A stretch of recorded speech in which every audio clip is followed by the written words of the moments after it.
Hey everyone, and welcome to the Rare Liquid podcast. In today's episode, I'm speaking with my fellow Wharton MBA classmate, Jamie Gillespie, who went from being an undergrad at BYU to working at McKinsey for 2 years, and then working at a private equity shop for another 2 years before coming for his MBA. And so I hope you enjoy this wide-ranging interview where we talk not just about how to break into management consulting, but what a day in the life is like, projects that Jimmy has worked on, and a whole lot more. So hope you enjoy this interview. Now, before we get started, did you know that about 60 to 80% of all consultants at McKinsey, Bain, and BCG have their MBAs? And so whether you want to break into consulting or if you're a consultant right now and want to move up the ranks, you're likely going to have to get an MBA. And that's why I want to let you guys know about Target Test Prep or TTP, which I credit a lot for helping me get a 750 on the GMAT. Target Test Prep has been helping students crush the GMAT for over 16 years and covers quant, verbal, and data insight for the new GMAT focus, with 52 rigorous chapters broken into over 1,500 lessons, 4,000 realistic GMAT problems, over 1,300 instructor-led videos, 1,200 digital flashcards for studying on the go, and live online support from GMAT-focused experts. Notably, Target Test Prep is also the only company on GMAT Club with a perfect 5-star rating, and they also have the highest score improvement guarantee of 130 points, which is massive. You're able to personalize your study plan and also create customized practice tests depending on what works best for you. And so if you want to check out TTP, you can use my link in this episode in order to check them out for 5 days completely for free. And I'll leave information for all of this in this episode's description. All right, so Jamie, thanks so much for joining us, and jumping just straight into it. Could you just start off by giving us a bit about your background? Yeah, thanks for having me. Excited to be here. I'm Jimmy Gillespie. I was originally raised in Houston, Texas. Went to undergrad at BYU in Utah, and coming out of undergrad, went into McKinsey, doing strategy consulting for a few years. Then spent a couple years in private equity at a lower middle market company in Utah, and then made my way over to Wharton. That's kind of the super quick version. On the personal side, I am married. I have 3 kids, and I love running, cooking. I'm a big advocate of the Wharton Food Club, love hosting dinners in my house. And when I have some spare time with kids, it's rare, but love to spend that time in the kitchen or outside doing any kind of activities. What's your go-to dish? Go-to dish is probably fajitas. Oh, okay, cool. I love making homemade tortillas and then doing a nice grilled steak or a good chicken fajita. Nice. Yeah. I really love steak with chimichurri sauce. I think that's nice. like one of my favorite. Not my go-to because I don't know how to cook it, but hopefully in the future. But I also know that you interned in Kuala Lumpur in KPMG. Mm-hmm. And I was wondering if you could kind of go into that experience also a little bit before we go into like consulting and all those experiences that you just mentioned. What made you go over there, and can you talk about how it was potentially instrumental to your recruiting and all of that? Yeah, it's actually an interesting story. The reason I ended up in KL, Kuala Lumpur, is because I was interviewing for consulting internships and I didn't get a single offer. So one by one, I got rejected from like 12 different consulting firms. And after the last one, which happened to be my top choice at the time, which was Bain, I was like, what in the world am I going to do? And I was in the accounting program. So my degree was accounting. And the big 4 accounting firms were always hanging around. And one day, my wife's just like find something unique and cool. You know, like it's okay. You can re-recruit for full-time later on. And KPMG had this global internship program.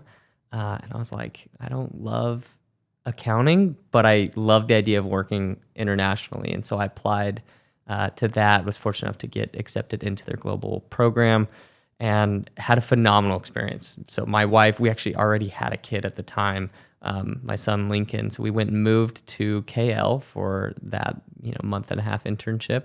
And while I was there, happened to be able to work on consulting projects because they had just brought in a new senior partner in their consulting practice.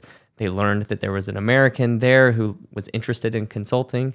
And so I got staffed on some consulting projects and ended up helping a big telco do a spin-off of one of their divisions. So it was actually like such a cool experience, but also just a fun cultural chance to live abroad and see what it's like to work outside the US. Got it. So then I'm guessing that it was pretty instrumental for your recruiting when you ended up at McKinsey then. Can you talk about that a little bit? Yeah, I think it was on two fronts. First, it was the work experience. I got actual consulting experience, right? Which that led to another small kind of part-time consulting job and my first job right out of school, which also helped get the job at McKinsey. And then it was also more just cultural awareness. I feel like I became more aware of people from other cultures. I learned better how to interact with people. You know, when you live abroad, it just helps you become a more, I don't know, relatable person. I feel like I could relate more with people. I had lived abroad earlier in my life once, but this was different because it was working professionally abroad, which is something I had not done. And so, yeah, I think on the personal side, it really helped me. But then on the professional side, I got actual consulting experience. So both of those I talked about in every single interview for consulting full-time. Right. And it is funny how things kind of connect looking back, because I had a similar experience when I was a sophomore. I was applying to a bunch of internships and then I just couldn't land any. So I went to Tanzania and just traveled for 5 weeks actually and volunteered. And that ended up being a story that I could talk about a lot during my, when I was recruiting for banking and also consulting. And so in some ways that experience also helped shape me to like a much more well-rounded person. And also on the professional side could be, I think, kind of helped me stand out a little bit. So I think when I look back at careers in my own career and then when I see other people's careers, there's always those firms, especially when you're in college, you're like really want to work for, and then it just doesn't work out and you're like devastated. But sometimes there's like a silver lining and all of that. And I guess as you were talking about your story as well, I was curious, why was Bain your number one top firm at the time? Yeah, it's honestly more just because they did a better job at recruiting on BYU's campus. So when they came out, I think it was already a core school. Whereas for McKinsey, it wasn't yet a core school. And so when they came out to visit, it was one or two alumni. It wasn't like bringing the whole team. And Bain, their culture, they do a good job at like, selling, oh, come and we all have fun. I realize now looking back, it was just, they were good at marketing on BYU's campus in particular. And I had a good friend who went to Bain. And so I was heavily influenced by those. And also looking back, in interviewing for internships, I definitely put too much weight into my top choice, which was Bain. And, I did far too little prep for my McKinsey interview, for example. And so I wasn't surprised that I didn't get the McKinsey offer. And when I didn't get the Bain offer, that one is the one that hurt because I had actually done a lot of prep on Bain specific things. Whereas looking back, it's no real reason. Like it was just because they did a good job marketing and I would have been excited to go there. Yeah, I can also relate to that actually because I first was interested in consulting. And so I recruited for BCG and Bain also. But BCG, I had a kind of mentor figure who was, I think, 2 years older than me. He went to BCG. And he even, during the summer when he was interning, he stayed at my place in LA, my family's place. And that was just like my goal. And then I ended up doing like a super day or like final round with them. And then I remember just getting the call when I was sitting on the couch and they're like, oh, sorry, you didn't get it. And I was like so devastated and bummed. But yeah, like I think when I think about the three kind of top firms, McKinsey, Bain, and BCG, like they're always kind of lumped together. I'm wondering if you could kind of help separate these firms for people who don't know that much about consulting or don't have the experience you had. So what makes McKinsey, Bain, and BCG kind of different from each other? Yeah, and I'd say take everything I say with a grain of salt because I worked at one of them. I did not work at multiple, but from my experience, there is a lot of similarities across the three, right? You're going to work with very talented people with, a variety of projects and clients. Each one is going to be, intellectually stimulating, fast-paced work in a team structure. So similar setup. Where I think there are some differences is McKinsey, at least at the time that I was recruiting, was more national focused. Bain was much more regional. So Bain, if you went to the Dallas office or the Houston office, which is where I was recruiting, you were part of the Texas team and you were going to stay in that group.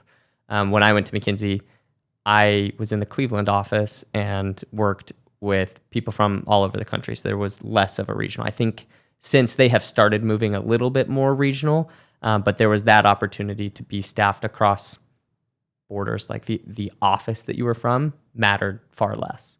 And then you always have the stereotypes. Bain is a little bit more kind of fratty type of culture, for a better word. Yeah. McKinsey's a little bit more, type A or even like arrogant, and BCG is a little more intellectual. I don't know if necessarily that holds true. For me, it was also interesting to see the different cultures among McKinsey offices.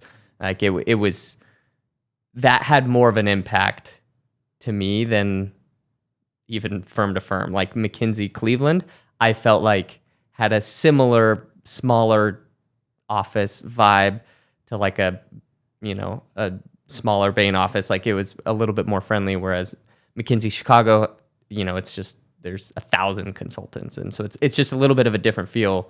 Whereas in McKinsey Cleveland, there was, 100 consultants. Mm-hmm. And so to me, it was more office to office was actually different. Whereas based on what I could gather, any three is going to be great. Any one of them. Right. Yeah. And I think that's true when I just compare against my own experience with banking. The office that you're in, the location, but also like the group as well, because for banks, like you're in different groups. The actual group you're in is what really determines the culture and your experience plus the office, I guess, versus like the overall firm.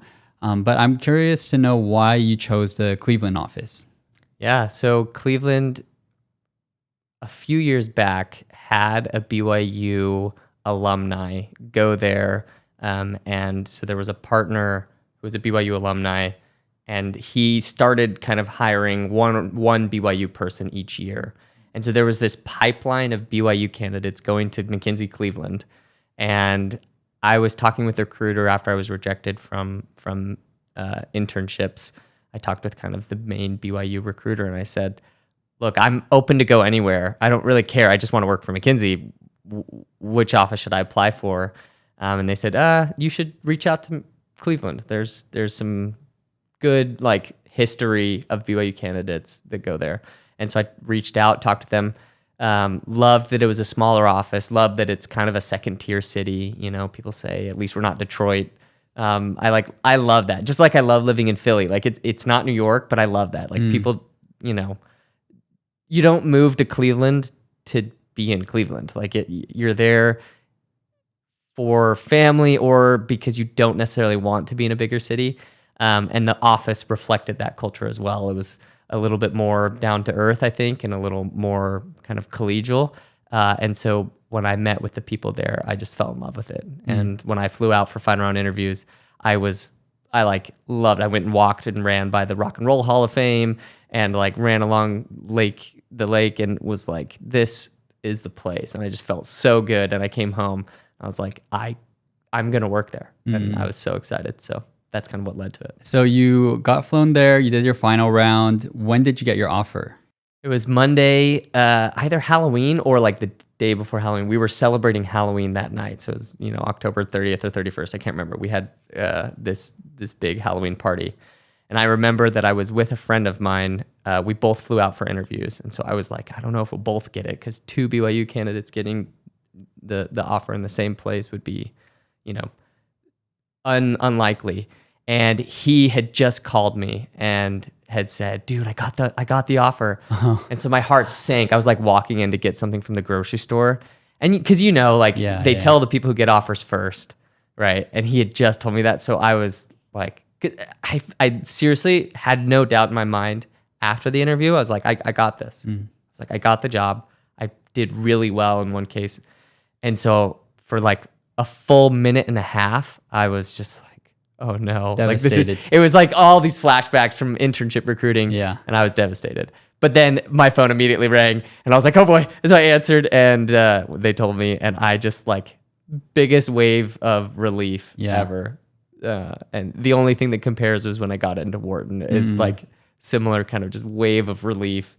So I went home, told my wife, and anyways, we celebrated. And it was, yeah, that must have been amazing. Like getting an offer from a firm you really want to work for is like just really one of the best feelings. Yeah. And this is more of a side question, but I wanted to know, after your time in Cleveland, I actually don't know if you watch basketball or not, but did you become like a LeBron fan at all? Did that influence you at all? So I actually got there right when he was leaving, which was too bad. That's interesting. Yeah. So the whole city was kind of, just upset and in a little bit dismay. But I became a Cleveland sports fan. I went to a Browns game. That was actually my first NFL game to go to. I had never been to one. And they were 0-16 over the last 16 games when I went. And they had these beer lockers around the city that were just locked. And they said the next time the Browns win a game, they'll be open and free beer for people around the city. And so me and a group of friends from the McKinsey office were like, let's go. There was a Thursday night game. We came in and we all went to the game. And it was like one of the most fun sporting events I've ever been to. Baker Mayfield came in at halftime and like rallied the team. And they ended up winning the game for, again, like the first time in 2 years. And you would have thought we won the Super Bowl. Everyone was like ecstatic. Yeah. So, Cleveland sports fan for sure. Loved that. Gotcha. Cool. And I had no idea they went 0-16. That's pretty insane. Yeah. That's like... It was bad. Yeah, that's crazy. Yeah. And I wanted to ask about, you said McKinsey is a bit more national. And they're moving towards more of like a regional model potentially. When you were there, it seems like it may have still been kind of national. So where were your projects? Like I assume they're kind of all over the place, but if you could give people a taste of how random, I guess, some of the cities might have been or where you traveled to. So where'd you travel to as a consultant? Started out going to Tampa, Florida. So that was a connection flight, no direct flights to Tampa from Cleveland. Then I also spent some time in DC, Chicago, Indianapolis, Phoenix, Chicago, and New York a little bit. So all over the place. And can you also give people a taste of what the travel schedule is like? Because so I interned at Deloitte for a summer and I worked in LA. And I had to drive to like Orange County, which is just like a drive. It's not a plane ride. But I had other friends who were, traveling each week. I have friends in consulting now. And so I kind of learned what the travel schedule is like. So can you kind of like break down what a week would look like? Yeah, a typical week for me, I actually got pretty lucky. Several of my projects let me fly in Monday night or Tuesday morning. And this was pre-COVID, so I imagine they're only more flexible. But I would fly in. I chose to fly in Monday night just because I liked to be there Tuesday morning for client meetings. Plus, you keep the hotel night for Monday night, so didn't want to lose that perk. But it allowed me to have a more relaxing Monday because the cases where I would travel Monday morning, it was like usually a 5:30 a.m. early morning Monday flight. Cleveland's not the best airport. There's not a ton of direct flights. So there was connecting flights often, but it would often be flying out Monday morning or Monday night and then flying home Thursday. And I would usually get home around 5 p.m. I'd pick up dinner from the airport for me and my wife, take it home. And so I actually found the travel to be not as bad as people thought. Okay. Because in my mind, especially because I was married at the time, still married, I liked the fact that I could just be gone and just work really hard Tuesday, Wednesday night, and Monday night. And then come home, and Thursday, after I got home, I would rarely work, after 6 or 7 p.m. when I got home. And then Friday, I would go into the office sometimes if, I usually went in just because I wanted to. I liked the people there and they gave free lunch. But I'd come home at like 3. And so it was really hard work Monday, Tuesday, Wednesday, and Thursday until I left on my flight. But then it was not too bad. When you say you were working really hard, what time were you working until? What time were you getting in? Yeah, I would usually wake up around 6:30 or so, do some like personal workout, go to the client side around 8:30, work at the client side until 5:30 or 6, come back to the hotel, order some dinner, and then I would often end up working for like 2.5 more hours after dinner. But it was like, put some Netflix on like while I'm working. It wasn't like I'm like cramming and trying to work super hard. I mean, obviously every now and then I had that, but the average day was I could kind of relax, work on some PowerPoint decks or some analysis while like I have the office on and while I'm eating, room service dinner. And it was, I never found it to be that bad.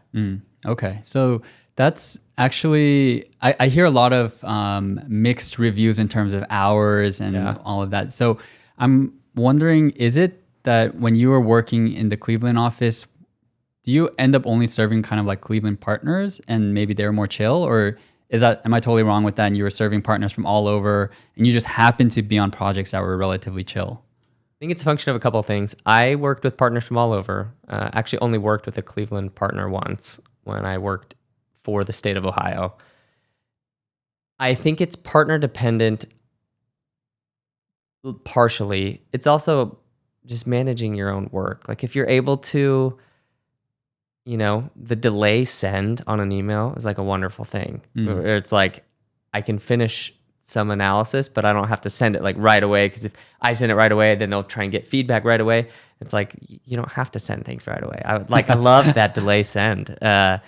And I just felt like sometimes people would work these late hours because they just wanted to, or because they liked saying that they worked late hours. Now, that being said, I did have 2 projects where it really was like every single night until 1 a.m. or 2 a.m. And I called my wife like 5 times a week saying, I hate this. Like, I need to leave. But that was only one project. The other project was intense, but I actually liked the work. And so like only 2 that were really intense. One I hated, one I loved. Other than that, it was really manageable. Like if you're able to kind of work efficiently and you are like able to communicate well with your manager and kind of set boundaries, everyone was very reasonable. Did you ever have weekend work at McKinsey? I worked like a weekend, maybe once on that terrible project. Other than that, and yeah, there was actually, I can't remember which holiday, but I had to work during a holiday and I was like so frustrated with them. So I made them give me another holiday, and it worked. Nice. But anyways, so one bad project where I had to work 2 weekends. But other than that, I don't think I ever did.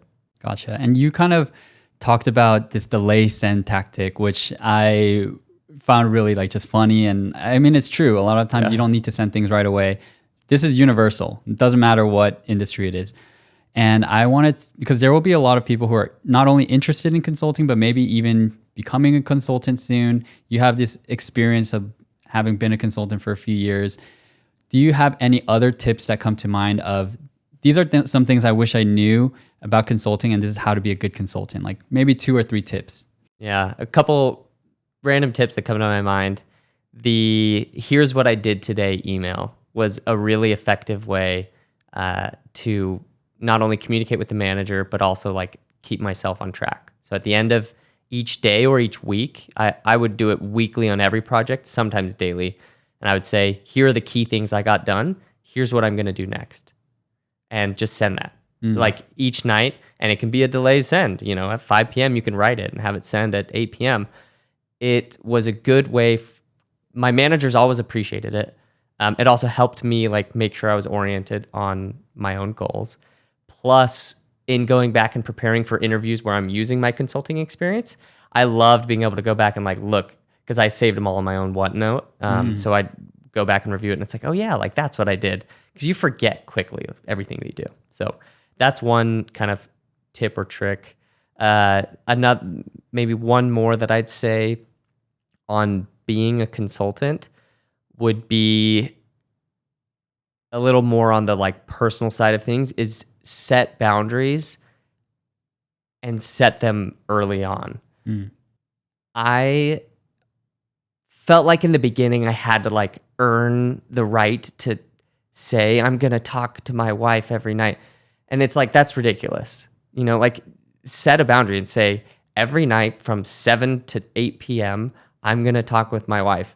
And people will respect you for having a boundary and don't let it be crossed. And if you do that early on in projects, it really helps out.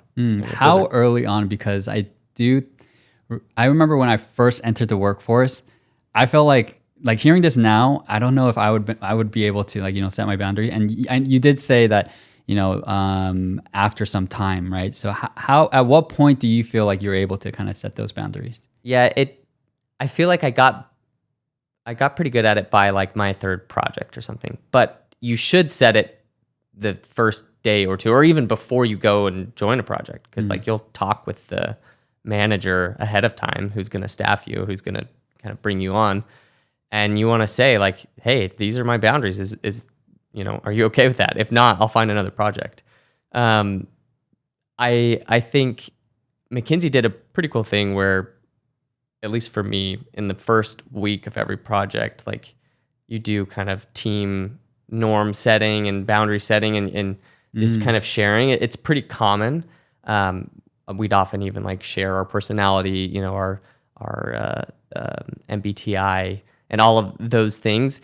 And I actually found it really helpful. We talk about, different preferences. And in that conversation, it's very natural to bring up, certain boundaries. And so.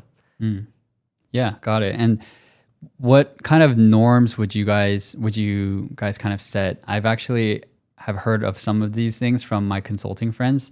Yeah. What were some common ones that came up? Some common ones would be, let's eat lunch away from the computer. I like to receive feedback scheduled. I want time to like think ahead of getting feedback. Managers would share, I want you to kind of update me each week with like an end of week email, stuff like that. Like those are some of the norms that would come up. Problem solving sessions, I want them to be scheduled, or I like them, like I like to do it, impromptu. Those are just some examples.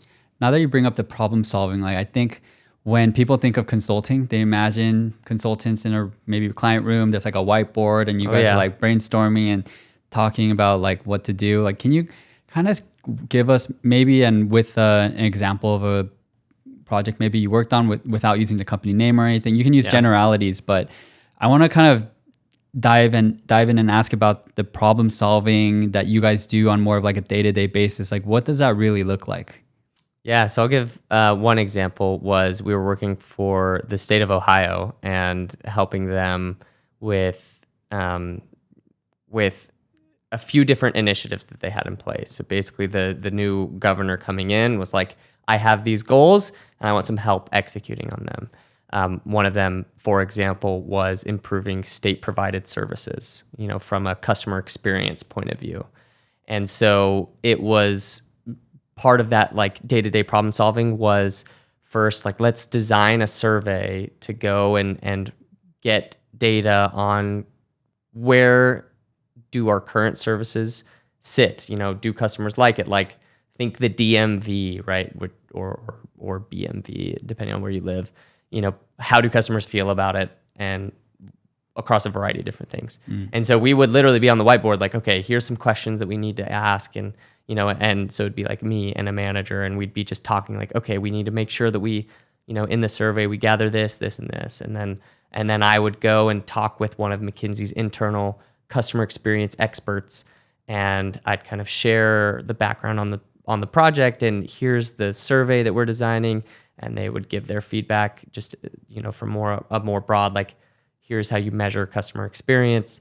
And then once we got the survey, it was okay, let's analyze the data, find out where are the biggest gaps that the state could potentially improve, and then how. And so that's like just one small example. Or it was, going through the budget of the state and like, line item by line item. Okay, like we think this kind of fits this initiative, this serves this initiative, and we wanted to like tag budget items to these different initiatives so that they could get an idea of where is money actually being spent. And it's just two small examples. Gotcha. And how much are you as like an entry-level consultant contributing to conversations of high-level strategic thinking, I guess, versus your supervisor or your partner is kind of running really that discussion? Like how much did you feel like you were able to contribute during those initial discussions, or I guess they could also be during the middle of the project too? Yeah. One of the draws to McKinsey for me was the ability to have an impact early on. And I was actually surprised at how much they left to me to figure out and do. Even my very first project, my engagement manager, I remember him saying, we have this problem. They have this inventory. It was a fertilizer company, and they fill up these giant warehouses with fertilizer. And there were times that there was too much fertilizer that they had to shut down production because they weren't, communicating correctly. And it was like super costly. And my manager was like, what should we do? Like, what do you think? Yeah. I was like, I don't know. Like, I know anything about fertilizer. What are you talking about? And he was like, he gave a lot of guidance where needed, but he really like let me kind of sit in that discomfort and let me like struggle with it and let me go and talk with the clients and like try and come up with something. And I really appreciated that, the fact that he let me kind of run with it, but was there to provide guidance. Like there's always an expert to talk to if you need help. Always. There's a million experts there.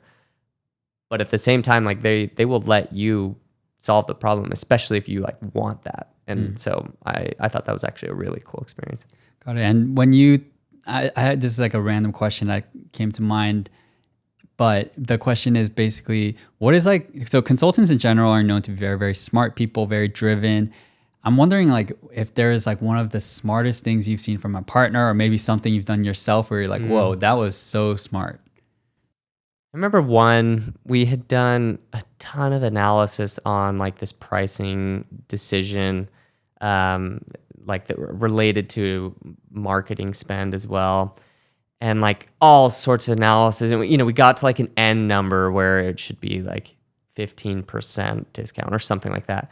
And I remember the partner, like before we had gone through any of the data or anything, was just like, my guess is this is going to be around 15%. And I was like, I just spent 3 days like analyzing hundreds of thousands of rows of data and like got to, 14.2%, whatever it was. I don't remember the actual number.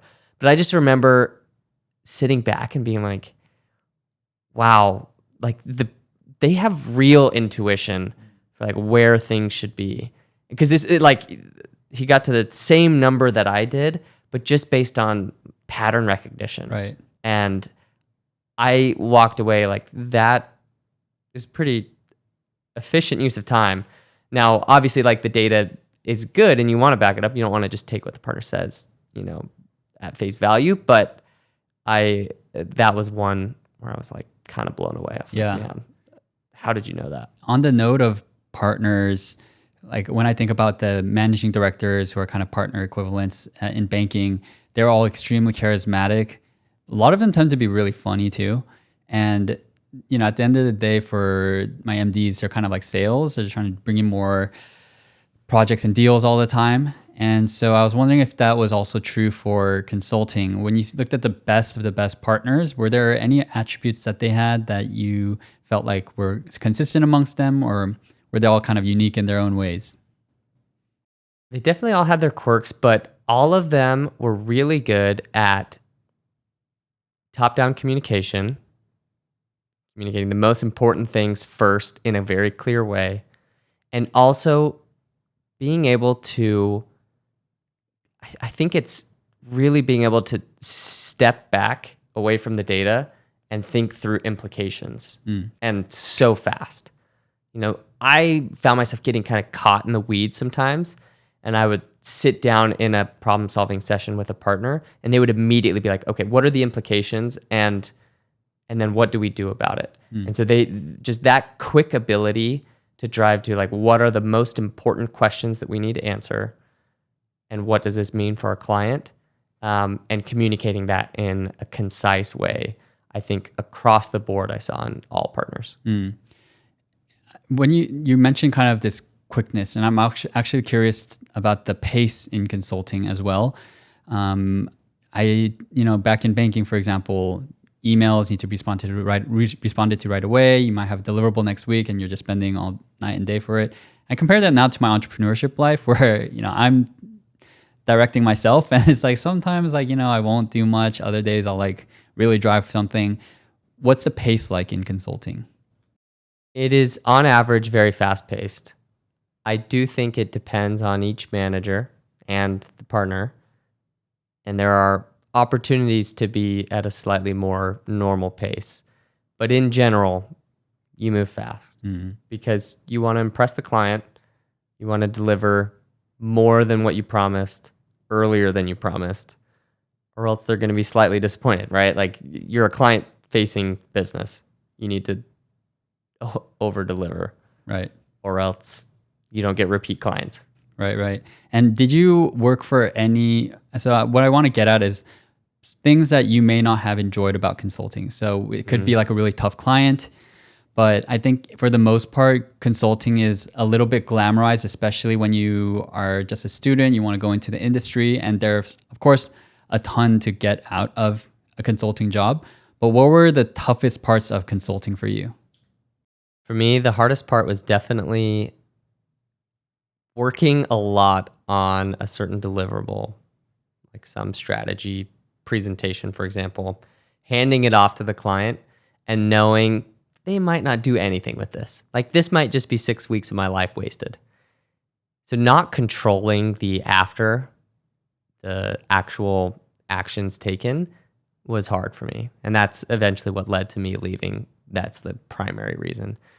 The other thing that I sometimes didn't love was the lack of continuity.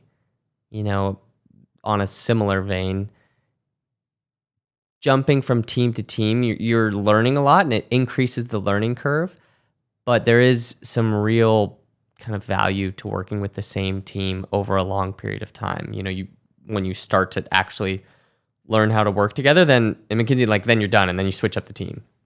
And so you miss some things of that. So I'd say those are probably the two biggest things. And then the third is a little bit more of, it's hard to control what's going to happen in a firm of, so many, 20,000 people. I can't remember how many consultants McKinsey has.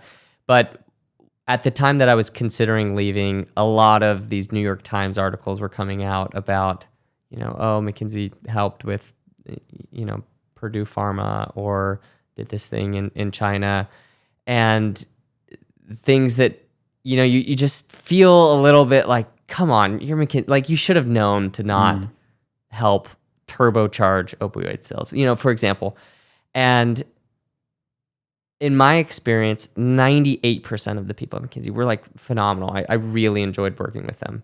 But there are some bad apples in there. And with a firm that's that big, you can only control so much. And so that was another thing that I didn't love that eventually led to me leaving. Gotcha. And I want to know more about some of these bad apples. And to give you an example from my own experience, there were MDs where you never knew where they were. They would never respond, or you'd give them something and then they would totally ask for something else after you spent 1 or 2 days working on it, which was always the most frustrating. I also had somewhat toxic supervisors, associates, who would just not be easy to work with. Their personality is super abrasive. These bad apples at McKinsey, what were they like? Yeah, very similar. I'd say interested in their own success at the expense of your work-life balance. Overly demanding, almost too output-oriented, cared less about the team. Traits like that, I would say. Gotcha. Yeah, similar across the board, I guess. Yeah. So then flipping on to the positives, you kind of already mentioned all these practical tips you learned, which I'm sure you carried on and will throughout your career. What are some of the personal or professional skills you feel like you developed at McKinsey? I think McKinsey is such a good learning ground. I think I learned how to deal with ambiguity and manage kind of a problem, how to break down a problem into its kind of component parts and create a plan to address it. I learned top-down communication, and I think project management in general is a hard skill. And at McKinsey, you are forced. Kind of everyone has to learn project management. And then on the personal side, working with so many different clients is a really good skill, or leads to really good skills on just interacting with people, knowing how to talk to people from a variety of different backgrounds or different kind of job expertise, job functions, and being able to tell the story that needs to be told is another really crucial skill that I learned. I think I now can take a step back and think okay, what is the messaging that needs to happen to communicate this point or to convince this person? And the consulting skill set from McKinsey definitely helps with that. If, like Jimmy, you're interested in one day attending a top MBA program, I recently launched a How to Get Into MBA course called Liquid MBA, where we go over what admissions committees look for and then advice for how to build out the key components of your application for things like essays, letters of rec, resume, and a whole lot more. And so if you're interested, check out liquidmba.com. I'll leave a link to this in this episode's description. And I wanted to also dive a little bit into the perks. Just continuing, this the positives of McKinsey and consulting, because I think people hear about the perks, but then once you learn about the details, as I have, sometimes when I hear my friends in consulting, it's like, whoa, you guys, the perks are fantastic. So can you also explain the perks that you were able to enjoy in consulting? Yeah, the perks are great. I'd say the travel perks, for one.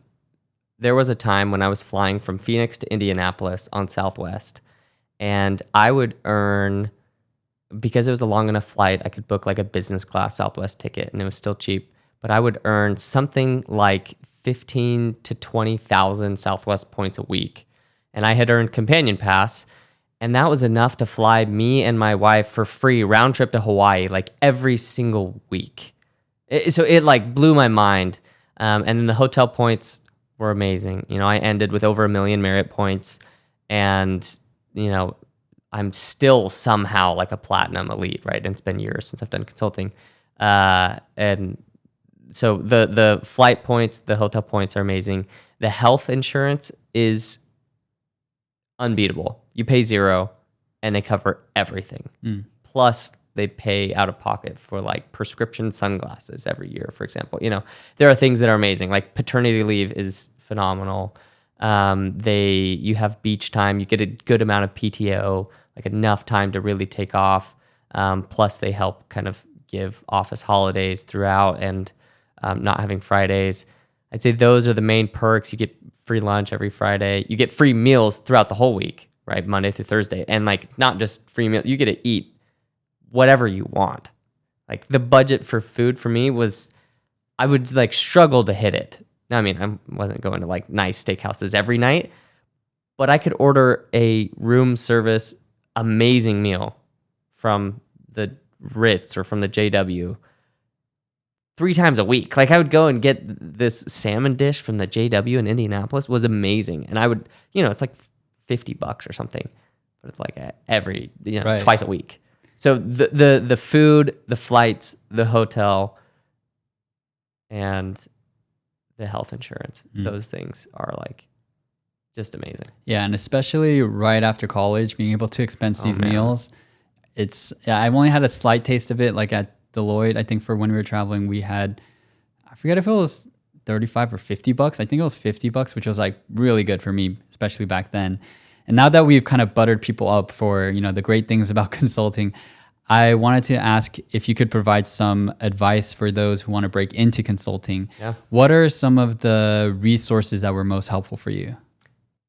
The best resources for me was, first, I did this group. I took a step back and I said, who do I think is going to for sure get an offer from like the pool of BYU students who are recruiting for consulting?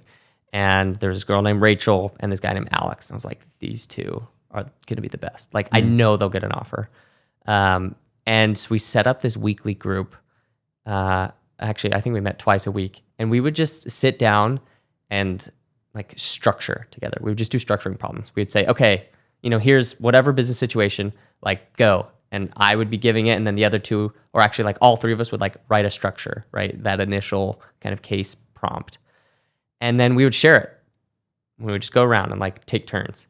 And it helped not only learn how to like communicate your structure better, but also just seeing how different people thought about different problems. And it was like really cool because I had done prep for internships, right? So I was like pretty good about the case mechanics, but they were like more raw intellect than I was. And so like their structures weren't quite as clean. So I was able to help them kind of with the, the communication, the mechanics, all that boring stuff. And they were to help me with like the actual stuff that I think really matters, is just like how they thought about business problems. So that was one thing that I did that ended up being phenomenal. And funny enough, I'm at Wharton. One of them is at GSB right now, and one of them is at HBS. Of us three, and we all did consulting. I did McKinsey, one did Bain, one did LEK, so not in top three, but LEK is a phenomenal firm. And so it's funny now to see that we all have done parallel paths, and we're actually all graduating in 2 months. So that's number one. Number two, I read Case Interview Secrets by Victor Chang. Big fan of his. He also has a website with like mental math prep and stuff. I thought that book was actually really good, and I loved kind of that resource. Number three, I would say I had a consulting club at BYU, and it was, I think most schools will have it. They had tons of resources just on hand. They had cases that you could go and read, and then friends to practice cases with. And that was like the biggest thing. So yeah, I really like that first example you gave, because a lot of times people will do cases with each other and practice that way. And obviously everyone kind of does that, but having this group that you set up and weekly, and what you mentioned about seeing how other people case and all of that. So I remember when I was preparing, I did a lot of these mock interviews where I was the one speaking and all of and casing. But I think it would have been super helpful to also see how my peers or maybe mentors even, how they would approach cases. And it was super helpful. And we didn't even go through the full case. We would just do the upfront structuring. Like we would stop there. We were like, because if you get that right, you'll get the rest of the case. Right? That's the most important part, I think. Got it. And can you also kind of provide, that is probably like a really, really important tip, but do you have any other tips for actually when you're going through a case? Like let's say I'm a candidate, I'm recruiting for consulting right now. I want to get better at cases, but it's tough, right? I'm just getting started. Like what are some tips you can provide for how to case well?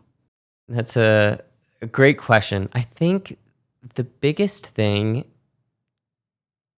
is to just step back and like see businesses for what they are. I don't know, it sounds like cheesy, but I found myself when I thought too much in terms of like case terminology, I got like too bogged down, right? And when instead I just thought, okay, if I were the owner of this business, what would I think about? Changing that mindset was really helpful for me. And so instead of thinking, how do I solve this case? Think, okay, I'm the owner of this, whatever business. One of my final round case interviews was like a shoe producer, right? So it's like, if I own this business, what do I care about? Okay, I care about like the styles, the trends, like I care about being able to produce the shoes, sell the right shoes, the right sizes, like managing that inventory. Okay, I have a lot of inventory. Okay, where do I produce it? You just put yourself in the owner's mindset of that business, and the rest should flow more naturally. And I've heard that in consulting cases for McKinsey, during interviews, they tend to ask what else a lot. Is that, I don't know, can you verify that at all? And what I'm referring to here is when, let's say I ask Jimmy a question of like, okay, so what does this business need to consider? And then you say, oh, maybe relationship with the suppliers. And then you go on your spiel and they're like, okay, what else? And then you say something else and they're like, what else? Any validity to that in interviews? Yes. No, that's true.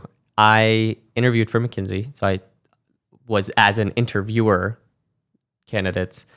And there is definitely an aspect of like creativity that they want to push for, and also responding well to like pressure. And sometimes it's because you're missing something, and sometimes it's just because as an interviewer, it's like, okay, let's see what else can they come up with. So yes, that definitely happens. And the way to respond to that is to step back and think, okay, like let's get creative.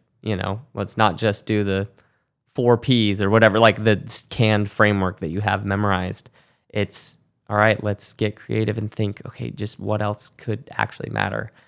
And so when they ask what else, you should respond with something else. Mm-hmm. You shouldn't say, I think that's it. Now, if they say it again and again, eventually you can be like, I think we can move on, and that's fine. So how many what else's do they go into? I mean, there's no set thing, right? It's until you feel like the candidate has sufficiently either met what you're looking for, or you have decided that they can't meet what you're looking for, then you stop asking.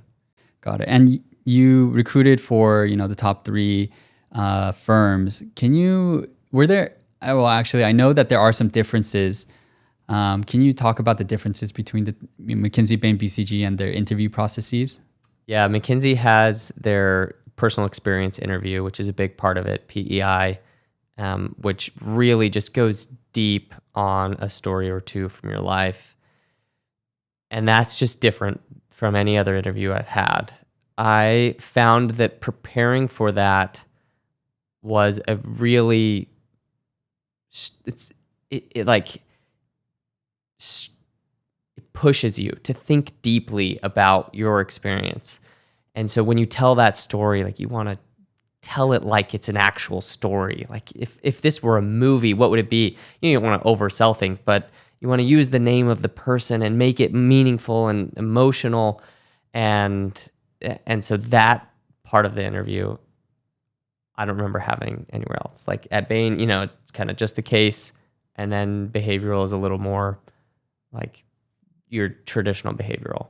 And then BCG was similar as well, I thought. I think. And so that's the biggest difference. And then McKinsey's case is also a little bit more structured. Bain's case will be more free-flowing. It's kind of one prompt. You take it wherever you will. McKinsey has like 4 specific questions that they'll ask based on one case. And they'll often have exhibits where you react to data, where Bain may or may not. Got it. And were your interviews more interviewer-led? For McKinsey, yes. Okay. And then Bain and BCG, are they more interviewee-led? Yes. Okay. And just to explain for people, I guess it's when you're given a case, a lot of times for interviewer-led, they'll kind of prompt you with these kind of questions and guide you a certain way, versus interviewee-led is more you're going through a case and you're probing for more and more data and information, and you're kind of leading the case. Is that a good summary? Yeah, that's great. Gotcha. Yeah, McKinsey, the interviewer will have, their 5 or 4 specific questions, right? And they will rate you on each question based on whatever they're looking for. Got it. And why do you think McKinsey does it that way? I know you can't speak for the whole firm, but maybe you do know, but I've always been curious. I think it is a more structured way to approach it, where if the candidate does poorly on the upfront structure, it gives them a little bit more of a chance to come back. Whereas in an interviewer-led or interviewee-led, like Bain, if you just botch the structure, it's really hard to come back. Whereas at McKinsey, if they say, okay, next question is we're going to talk about this, and you're like, I didn't even mention that in my structure. It's like, okay, it gives you a chance to like restructure and like restart. So I think it allows you to isolate specific things you're looking for in a different way. Yeah, that makes a lot of sense. Yeah, I remember when I was practicing cases, I'd like set up a structure and then I look at the answer key. I'm like, oh, I totally missed like at least half of the case. Yeah. So okay, that does make a ton of sense. And I also wanted to ask about compensation for, I guess like you guys call yourself business analysts in your entry level consulting job. What does comp look like for that first job out of college for consultants? Yeah, back in my day, several years ago now, it was $80,000 base salary right out, and then your bonus was anywhere from, I want to say 15 to 40K in that first year. Now, since I started, even while I was at the firm, like the next year, I think it was 85, then it was like 95. I think it's now 100 or maybe even more base salary. And so you get base salary, and then at the end of your first year, you get a rating, whether that's kind of highest, which is distinctive, or you get distinctive, I can't even remember the middle tier, well-performing, or like concerns, basically. And it's, clear and accelerating. Distinctive, clear and accelerating, well-performing, or not. And so your bonus is based on which rating you get, and then also your next salary, like the bump, is based on the rating that you get. And when you're getting your feedback or your end of the year review, are there any surprises, or do they tell you how you're doing the whole time? And yeah, this is usually there's no surprises. The only thing that may come as a little bit of a surprise is sometimes it feels like it can be dependent on which of your reviewers they talk to more. Like you have 3 projects over that span. Say you do like extremely well on 2 of them and like poorly on 1. If they happen to spend more time talking to the one you did poorly on, that might like weight more on there, even though you don't necessarily think it should. They really do. They take it very seriously, and they spend a lot of time talking with your former managers. And so they try and make it as like representative as possible. And so I thought they did a good job at that. But there was one project that I felt like I didn't do as well on, and another that I like knocked it out of the park. And I felt like they spent less time on the one that I knocked. Like I was like, oh, but you should talk to him more. On this one, like you don't need to talk to them as much. Yeah. But in reality, like it's fairly representative. Gotcha. So, was there any feedback that you've got that was just you got it and you're like, wow, this is so helpful for me? Anything like that? yeah, in that final review, it's less on like feedback, tactical feedback. It's a little bit more of like higher level. Here's how you're doing as a consultant. Every project has feedback. And that's one of the best things about McKinsey. It's like built in, and you just get feedback all the time. And so I feel like every project I got tons of actionable feedback, and I tried to be as open to it as possible. And you just get into that routine of receiving and giving feedback. And it's truly just a gift. Like managers all the time give me feedback, and I just got used to it, and it was great. And then when I got into private equity, there was like feedback so only sometimes at the end of a deal if I like pushed for it. Right. So it was far less established, which was actually hard. Yeah, that's so interesting, because that is exactly my experience in banking. I pretty much never really got feedback, but I would have a general sense of how I'm doing, but it wasn't like each deal like, oh, let's chat about how you did, or have some kind of formal discussion. And I don't know why that is, but I feel like every company, but also in finance, you should be getting feedback. I wanted to know if there was any actionable feedback that you got that comes to mind that you found that was particularly really helpful for you. Yeah, I think one of the times was actually one of my hardest projects. I had made a mistake early on in the project. Like one of the numbers didn't tie, right? It was the wrong number, and it made us look bad in front of the client. And because of that mistake, then my manager started like micromanaging me, and I didn't like respond well to the micromanaging. And so like, that's why this project ended up being really difficult. But at the end, I gave him the feedback like, hey, you were micromanaging me. I didn't like it. Or actually I gave it to him like midway through, like 2 weeks into it. I was like, dude, back off. Like I don't react well. I like need some space. And he gave me the feedback of saying like, you need to earn my trust before I can like give you some space. And because of this time when you like got this number wrong, and I had like forgotten about that time, right? And I had like hadn't thought about that. And so it was actually a really important piece of feedback where I had messed up and I didn't fully recognize it because I'm like a pretty perpetually positive person. And so in my mind, we got that wrong, but I was like, it's fine. Like, whatever, we're fine. And so I like didn't think about, I actually like lost some trust, or I made him lose trust in me. And that's why he's reacting. Like I didn't put two and two together until, partway through this and even in the years reflecting on it, I feel like I now understand it so much more. Whereas in the moment I was just frustrated. So it was a very hard moment, but one of the better learning experiences for me. Those damn numbers tying, like I did that so much, and it's, you always, no matter how much you look at things, it's, you can always like miss those. And it will happen to everyone at some point.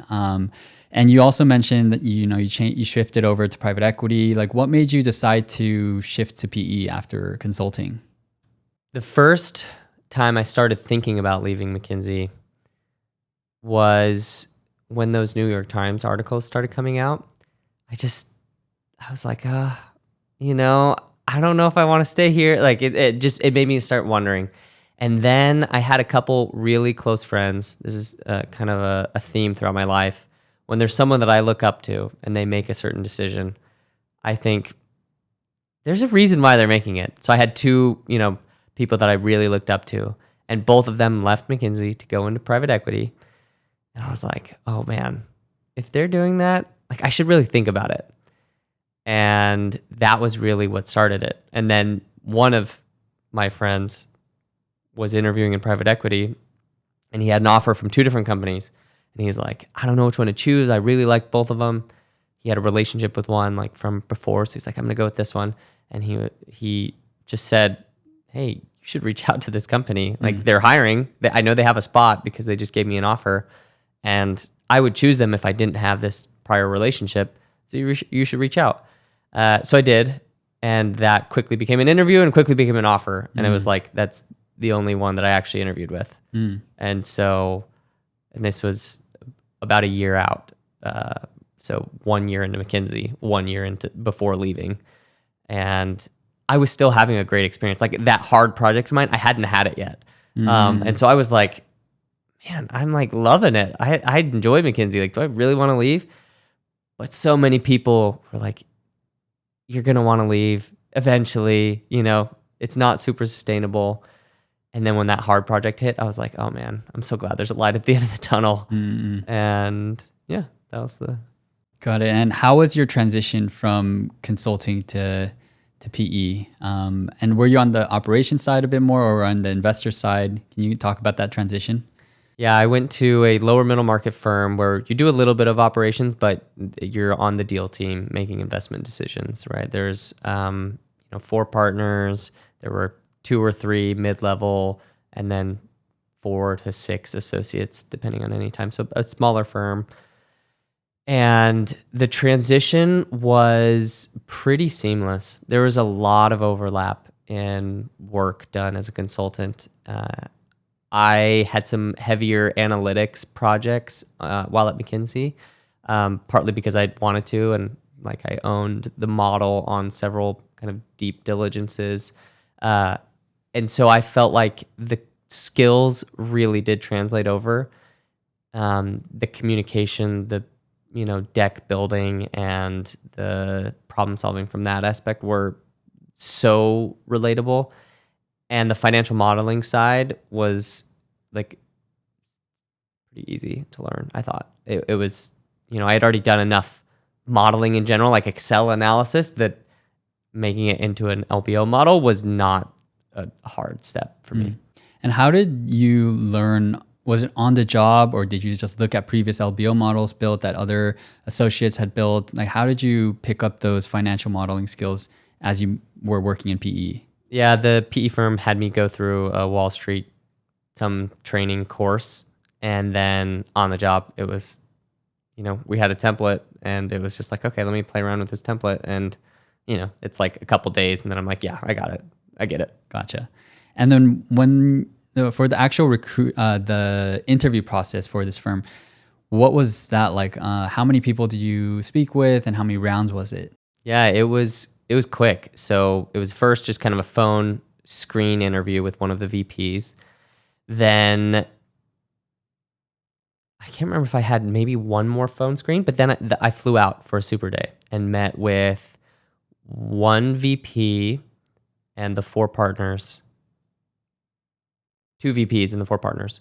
One VP did more of a technical interview where it was questions that are similar to private or to investment banking interviews. Walk me through the 3 financial statements and how depreciation expense, questions like that. Another of the VPs went through a case study with me where they gave me a SIM, a confidential information memorandum, and had me prepare an LBO and an investment thesis on that company. And then the 4 partners did behavioral type interviews, kind of just cultural fit. Do they like me? Airport tests, very much like what you'd think a partner would ask. Right. And how did your, partners or at McKinsey, like how did they take the news when you were leaving? Like, were they generally, so many consultants come in and then they leave, but did they take it okay, or how was that? Yeah, they know that people are leaving, so it was a very normal transition. Gotcha. And then while you were working in PE, did you feel like how did you enjoy the work as an investor versus what you were doing more client services kind of stuff? Because you mentioned earlier one of the things you didn't like about consulting was the fact that you don't have as much skin in the game. You're not executing on your analyses. So now that you were on the other side, was the grass actually greener, or was it just, not as great as you might have thought? Yeah, I would say in a lot of aspects, it was actually greener. We were now doing work for clients and we got to see it through. When we made a suggestion, we got to like actually follow, we were with these companies for 5 to 7 years. And so I spent, my whole 2 years working with the same 2 portfolio companies. So we went through a sales strategy project and like I got to see their sales start to increase. And it's like that was cool. But I still had the variety of work in that I got to work on several different deals, eventually worked with 4 different portfolio companies. It's not like every 6 weeks flipping to a new thing, which in some aspects, like intellectually, that's very fun at McKinsey. It's like, it's fun to reset and work on new things. So I still got the variety, but got the continuity that felt like it was more impactful, which is something that I was like really looking forward to. And so I would say for the most part, it was greener. And, there were still some aspects where it was like, oh, you forget that it's really fun at McKinsey. Like, it's fun to switch up teams. Like, it is intellectually stimulating to do a completely different project. Like, you're doing strategy for a fertilizer company, and they're doing like, customer experience for the state of Ohio. And it's like, those are so different. And there's nothing really that translates between the two other than like, you're helping people get something done. So like that intellectual rigor was fun. And switching up the team, like that was fun. I mean, in private equity, we kind of switch up the teams a little bit, but with the same people for the most part. I'd say that overall private equity work has a lot of parallels in consulting, but you get to build on the like financial aspect, which is fun. And I do know I don't know about a lot, but a good number of consultants do want to go into private equity. What advice would you give someone who is a consultant and they're either going to start their job soon in PE, or what advice would you give that person? Yeah, if you haven't got the job yet, I would find a firm that has former consultants It's just easier. I don't know. When I was working with, like, our firm was primarily consultants, into private equity. There was a couple bankers into PE, and there's just like the way of working. It's just different enough where you want to go to a firm that has former consultants because that's where you'll be successful. So I would say if you haven't got the offer yet, that is one thing I would find somewhere that hires consultants, partly because they're more likely to hire you, and then also because you're more likely to fit in well with how they work. Now, if you are about to start the job, I think the best prep is just make sure you do some analytic work while in consulting. I know some people who were like, I spent 2 years at McKinsey, I didn't open Excel once. It's like, good for you, but if you're going into private equity, you should open Excel. Right. You should do some of those projects. But other than that, the skill set is so transferable that you'll be fine. And when you mentioned the grass is greener in some ways. What about, in some way, you mentioned what you enjoyed about McKinsey that you kind of were missing, but during your time in private equity, what were the tough parts that you feel like you may not have enjoyed as much? Some of the work is a little bit grueling, and you can spend a lot of time and effort on a deal that dies. In consulting, like, at least they'll have that PowerPoint deck to refer back to, like, next year when they're like, what should we do for this strategy? Like, it's like there's a chance they'll at least look at your deck still. Like, it's not like it's just dead. In private equity, like, you'll spend 4 months of your life on a deal and it dies and that's done. Like, that's hard. The other thing, there is sometimes when it can be like so just financially driven that it kind of distracts from either the intellectual rigor or like the bigger picture sometimes, where like a private equity firm is meant to return capital to its investors. And there are times when I felt like the culture just in general was a little too focused. And like that comes through where like associates like talk about compensation is frequent. And like there's just, everyone's driven a lot financially. And sometimes it can be a little bit much. Yeah.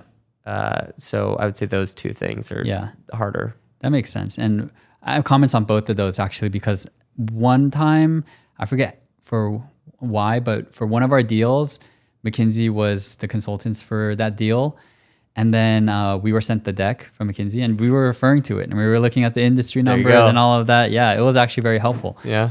And then, the comp stuff, like I remember we would always, or not always, but we talk kind of frequently about like, oh, how much is this MD bringing in? Like, what do you think he's making? Like all that stuff. And I think banking and PE is different, but I think in the finance world, definitely is like a big part of people's identity and just, I don't know. It's just part of the water cooler kind of talk as well.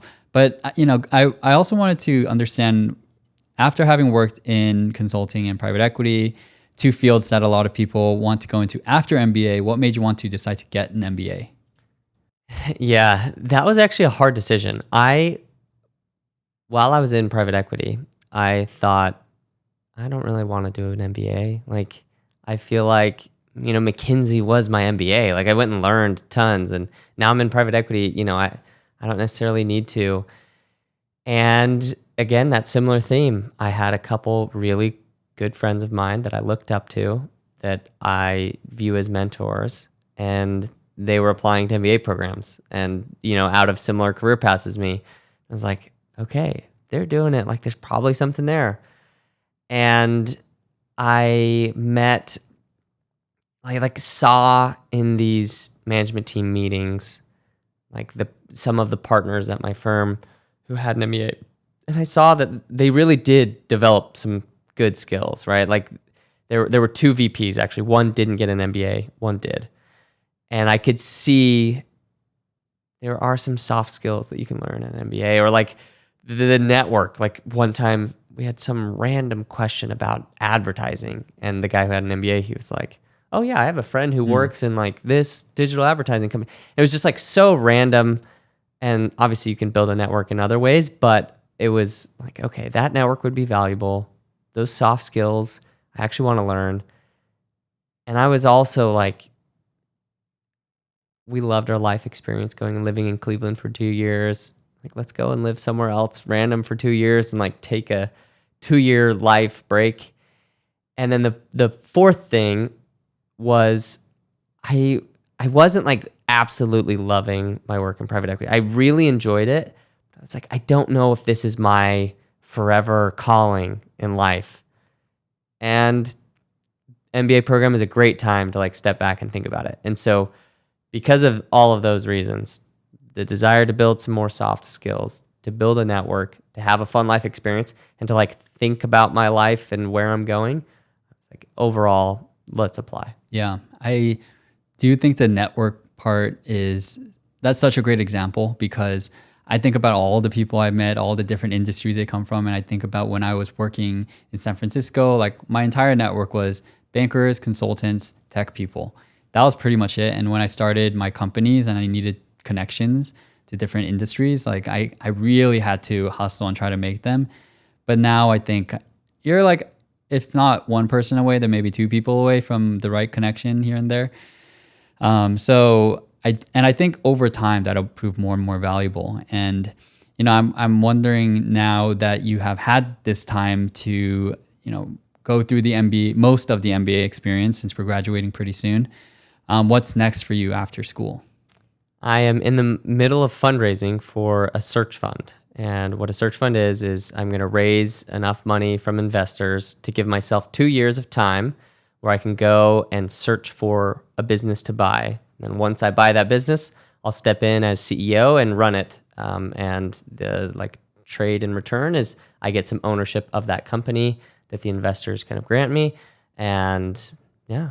So what made you, was there someone older than you that was doing a search fund, or? Yeah, the theme reigns true. Although this one, I like found it by myself first and then learned that several mentors of mine or like close friends were doing it. And so it like confirmed it. It was less finding it, more confirming the path. I was in the first week of school and I had done Wharton's calling and mission exercise, where right before school they have you like think about what is your calling and mission in life and what are you going to do after your MBA program. And I took it very seriously. I was like, I really want to be thoughtful, because coming in I was like, I don't know if private equity is for me. Like I liked it, but I feel like there's something better. And so I had taken that really seriously, and I was talking about it with one of my cohort peers, and his name is Frank, and he just said, oh, like, have you thought about this CEO in training program? And I was like, I've never heard of that. Like, what is that? And I started looking into that. I was like, oh, that sounds really cool. Like, I think I would like to be in like leadership of a company.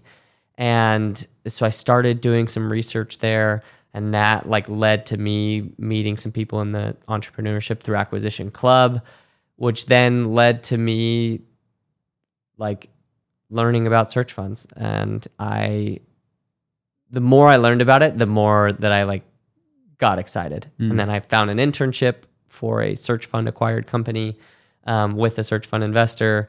And it's just been like more and more confirming ever since I learned about it. So right now, what stage of the process are you in?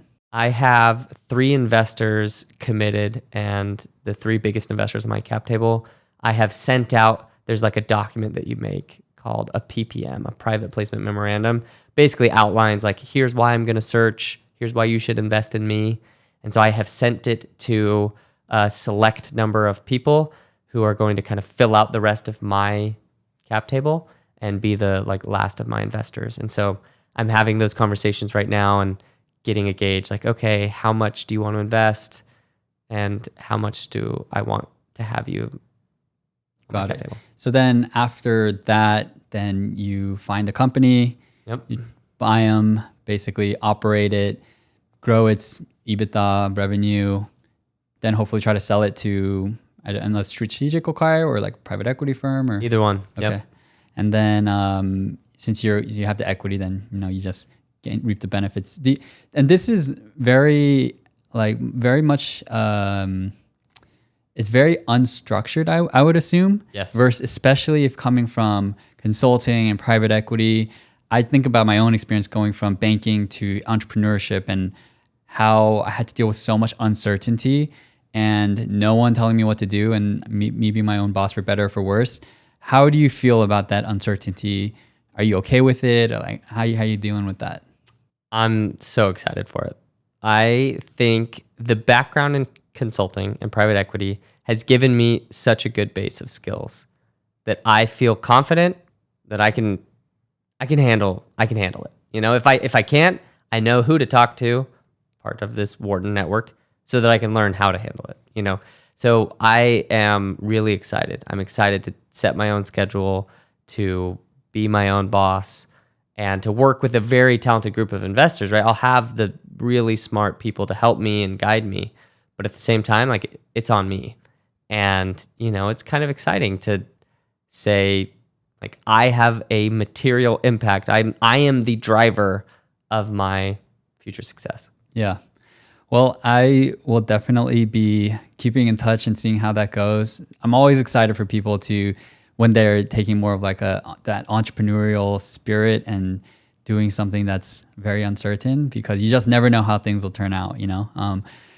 And I have, you know, to end the conversation, just a few random fun little questions for you. But one is, if you were to not be working at a search fund right now, like in an alternate universe, like what do you feel like you'd be doing? In an alternate universe, I would be living on a farm and hosting like kind of like wellness tourism / adventure tourism. Like my wife and I, we would have people come, whether it's like groups or corporations, we don't know, but we would have people come and like help work on the farm, eat amazing food. And then we'd also be close to like either, I don't know, river rafting, rock climbing, or skiing, you know, like some type of cool adventure activity and like that's what I would love. I would like take people on that, but also help them like learn in the process. Would be like a, you know, like a full experience. Anyways. So Yeah. I mean, if you ever start that business, let me know. I love stuff like that. Yeah. That really take you out of your element and just reminds people that, you know, it's not just about being in front of a computer all day, which I succumb to all the time. But second question is, what is a very high conviction contrarian opinion that you hold about anything?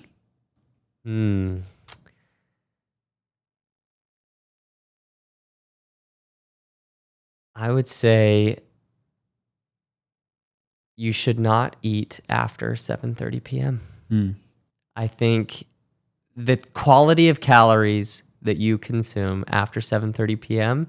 goes down significantly, and your sleep gets messed up, and it's just a much healthier habit to like be done eating at 7 p.m. Yeah, I've recently started thinking about that a lot more because the older I get, the harder it is to lose belly fat. Yeah. So I've been like looking into nutrition a lot more.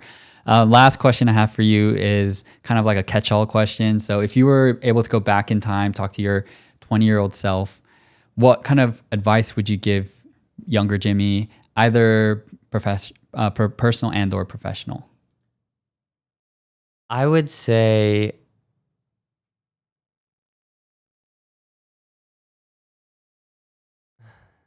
see, this is hard because I am so happy with how things have turned out. I truly am. But I would say the biggest piece of advice that I would give younger Jimmy is